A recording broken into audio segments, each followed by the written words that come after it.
enfermedades endémicas, paludismo o malaria.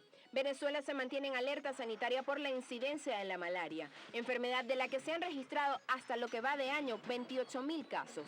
Esta es una infección de los glóbulos rojos causada por el Plasmodium, un organismo unicelular. Algunos de los síntomas no se distinguen de una enfermedad viral. Entre ellos son el cansancio intenso, el malestar general, molestias abdominales, dolores musculares, fiebre y escalofríos. En cuanto al tratamiento y medidas de prevención, en las zonas endémicas es de especial importancia, además del tratamiento, tomar medidas para evitar que los mosquitos piquen a los enfermos con mosquiteros, repelentes, entre otros. Cuando un paciente que reside o procede de una zona palúdica tiene fiebre, es necesario preparar y estudiar una gota gruesa y un frotis de sangre teñidos con gienza para confirmar el diagnóstico e identificar la especie del parásito. Los pacientes con paludismo grave y los que no pueden tomar medicación por vía oral deben recibir tratamiento antipalúdico por vía parenteral. Actualmente se recomiendan las terapias combinadas con artemisina. Los derivados de la artemisina son los antimaláricos más potentes y con menos efectos adversos que existen en la actualidad. Su eficacia aumenta al combinarlos con otros fármacos, con lo cual se disminuye. Además, la aparición de resistencias al tratamiento. Importantísima esta información, sobre todo para hacer el llamado a las personas que pues hayan estado en algunas de estas regiones endémicas del país y estén presentando quizás algunos de estos síntomas de los que ya les mencionamos. Continuamos hablando de las enfermedades endémicas acá en Soluciones. Ya comienzan a llegar parte de sus comentarios a través de nuestra cuenta en Twitter, @SolucionesGB. Los vamos a estar leyendo más adelante. Quisiera saber, ¿qué factores, digamos, existen en nuestro país que probablemente nos estén haciendo o nos hayan hecho mucho más vulnerables a tener enfermedades endémicas? Factores ambientales, también factores socioculturales. ¿Qué pudiéramos describir allí? Bueno, hay una cosa clarísima, que no lo podemos modificar, que es nuestra ubicación geográfica. Somos un país tropical. Eso hace que seamos más vulnerables a sufrir de enfermedades transmitidas por vectores, porque los vectores se desarrollan con mayor facilidad en donde hay climas que favorecen el desarrollo de los mismos. Eso es algo que no podemos modificar y tenemos que vivir con esa situación. De la humedad relativa. Exactamente, la pluviosidad, la vegetación, y por eso es que vemos muchísimos sitios que hay factores que condicionan esas enfermedades endémicas. Y ayer hay un detalle muy particular. Cuando se introdujo el dengue en Venezuela en los años 80, porque tenía muchísimo tiempo que no se veía dengue, empezó también por el estado de Aragua, en Maracay, en la misma zona en donde ahorita se reporta el mayor número de casos de la fiebre de chikungunya. ¡Qué casualidad!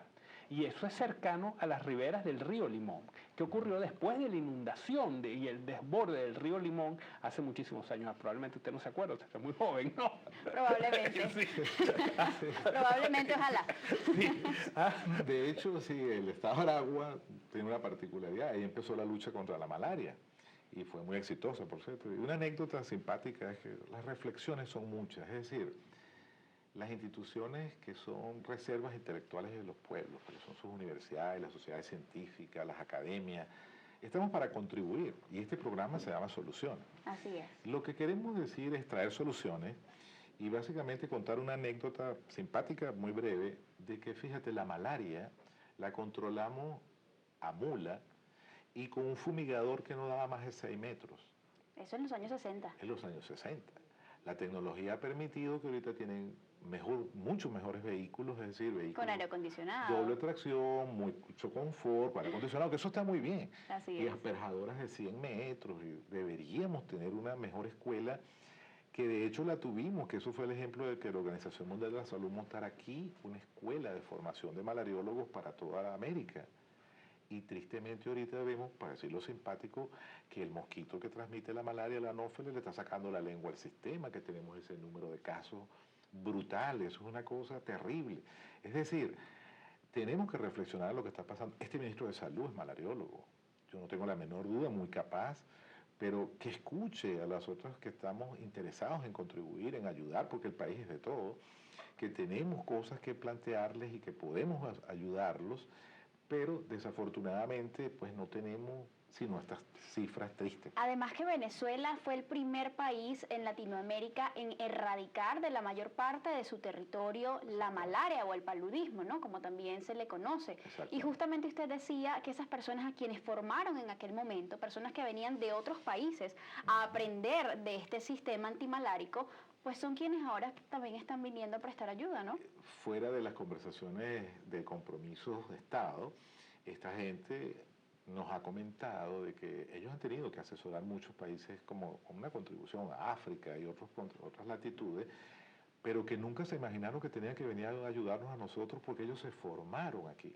Es decir, donde los enseñamos a hacer las cosas, ellos decían que era imposible pues, que alguien pudiera enseñarnos algo a nosotros y tristemente pues hemos llegado a esa condición. Esa es una de las reflexiones. Ahora bien, ¿qué decir del crecimiento poblacional, de quizás también el deterioro ambiental, las limitaciones económicas? ¿Esto también quizás pudo o está contribuyendo a que aumenten estos casos de producto de enfermedades endémicas en nuestro país? Las endemias afectan con mayor frecuencia, o este tipo de enfermedades con mayor frecuencia, a la gente de menos recursos y a los países de menos recursos económicos e intelectuales y de formación. Y uno lo ve así. La carga de enfermedad global de los países en vías de desarrollo o subdesarrollados, que ya no es el término que se utilice, vamos a decirlo como el eufemismo que utiliza la Organización Mundial de la Salud. En vías de desarrollo. Países en vías de desarrollo, la carga de enfermedad más elevada es por infecciones del tracto respiratorio, por malaria, tuberculosis y SIDA. Esa es la mayor carga de enfermedad de esos países. Cuando lo comparamos con otros países que están desarrollados, la mayor carga de enfermedad es enfermedades cardiovasculares, enfermedades degenerativas, cáncer, que es mucho más difícil de prevenir. Entonces, esto afecta fundamentalmente a la gente con menos recursos económicos y a los países con menos recursos económicos. El ejemplo del paludismo es muy claro. El 95% de los casos de paludismo en Venezuela se ubican en el estado Bolívar y en el estado Bolívar fundamentalmente en el municipio Sifonte, que es la región donde están las minas, porque eso se ha transformado en lo que se llama la fiebre del oro, pero una fiebre del oro totalmente desorganizada y caotizada. Okay. Y eso ha traído como consecuencia ese repunte indiscriminado de los casos de la malaria. Entonces eso va más allá de un problema de salud pública, es un problema de Estado. Hay medidas tan sencillas que se han aplicado en muchas partes del mundo, como el repartir mosquiteros rociados de insecticidas. Es una medida que cuesta menos de $5, diseñada por la Universidad de Columbia y que se ha repartido globalmente, y son las estrategias fundamentales en la malaria. Pregúnteme si esa política se ha tomado aquí en Venezuela. Okay. Sí, la condición de la malaria llama poderosamente la atención. Por ejemplo, anoche me puse a sacarte los datos para traerte lo más actualizado, Natalie, y puedo decirte con mucha autoridad, pues, es que el Boletín del Ministerio de Salud, que es muy bueno, habla de 46.000 casos de malaria. Y uno ve los casos de dengue y son 33.000. Entonces uno dice, bueno, algo está pasando aquí. Porque la malaria es un problema rural y el dengue es un problema urbano. No es posible que haya más casos de malaria que de dengue. O sea, algo está pasando en la cifra. Pero más allá de eso, estamos pidiendo a gritos que llueva. Necesitamos que lluevan, ¿verdad? Los embalses por el tema de la sequía, tenemos claro. un problema con el niño y tal. Es verdad, importante, hay que racionar. Pero hay que enseñarle a la gente cómo debe tener el agua, porque la gente necesita tener agua. Y justamente allí me quería detener, porque entre uno de los factores que también propicia el que no podamos quizás combatir con mayor efectividad todo el tema de las enfermedades endémicas tiene que ver con el factor cultural, ¿no? Lo que hace la gente, el comportamiento del ciudadano, no solamente en la calle, sino de la puerta de la casa hacia adentro. ¿Qué está pasando allí? Pasa de todo, desde magia y rituales que, bueno, tenemos aquí en Caracas gente que está prendiendo cartones en las casas para presentar los mosquitos. Tenemos situaciones que la gente, aunque diga que no, la gente está guardando agua y no la guarda en la forma adecuada porque es una necesidad primaria. Pero paralelo a eso también están aumentando las enfermedades diarreicas. Por razones obvias, la gente no se está lavando las manos con la frecuencia que debería y no le está haciendo la higiene adecuada a los alimentos. Es decir, la carencia del agua es un problema que va más allá del simple pensar en el vectorcito, en el zancudito, que es importante. Agudiza otro tipo de digamos, enfermedades que no se ven tan fácil, pero el boletín está ahí, cualquiera lo puede consultar, y las diarreas están aumentando, y fundamentalmente en el menor de 5 años, porque tristemente pues es el más vulnerable. No hay agua, no se maneja adecuadamente ni las manos ni los alimentos. Así es. La cuestión es cultural, como bien decía Napoleón, ese mensaje yo creo que hay que reforzarlo, y es la importancia de este programa, de que ustedes los comunicadores nos ayuden, porque nosotros podemos saber mucho de un punto, de una enfermedad, pero no hemos sabido dar el mensaje. Ahí tenemos una autocrítica nosotros mismos. Vamos a buscar a los profesionales de los mensajes para que nos ayuden. Y para eso estamos. Las coberturas vacunales están muy bajas. Perdón. De eso vamos a hablar más adelante. Vamos a tocar el tema de qué pasa con la influenza, qué pasa también con la varicela, cuyos reportes pues son, digamos, bastante importantes, ¿no?, en cuanto al número de casos. Quisiera por ahora leer algo de la participación que nos llega a esta hora a través de nuestra cuenta en Twitter, @solucionesgb. Recuerden hoy el hashtag o la etiqueta Podemos Prevenir.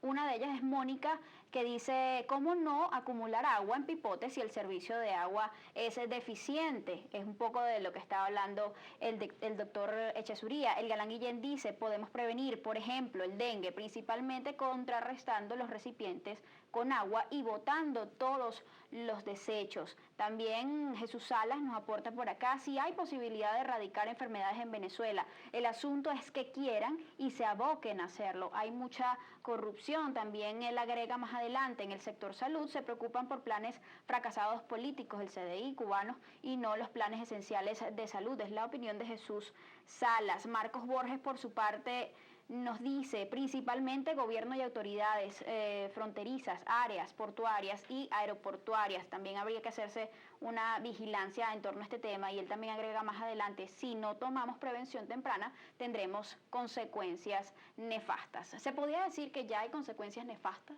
Sí, cómo no. Cuando tú hablas de las cifras que da el doctor Echesurías de 28.000 casos de dengue, eso es una cifra nefasta. Eso te está hablando de que el 0.5% de la población está afectada por el dengue.